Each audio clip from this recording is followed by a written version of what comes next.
ভালো নারীর জীবনে সবচেয়ে দামি সম্পদের নাম হচ্ছে টাকার চাইতেও বেশি দামি, গাড়ির চাইতেও বেশি দামি, বাড়ির চাইতেও বেশি দামি, গহনার চাইতেও বেশি দামি, সেটার নাম হচ্ছে একজন মেয়ে সব দিতে পারে কিন্তু তার ইজ্জত কখনো দিতে পারে না। তো একজন মেয়ের সবচাইতেই দামি সম্পদের নাম হচ্ছে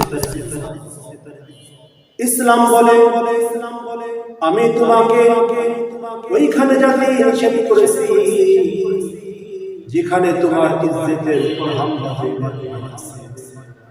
সেইখানে তুমি যেও না। আমি ওইখানে যাতে তোমাকে আদেশ করেছি যেখানে তোমার নিরাপত্তা আছে, ইজ্জতের কোনো ভয় নাই।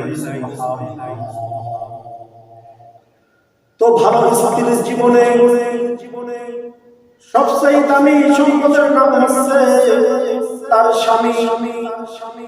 মাকে, বাবাকে, পরিবারকে সব কিছু ফেলে রেখে স্বামী নামক শব্দটাকে খুশি করার জন্য এক ওয়াসিলা করি বলে সুবহানাল্লাহ।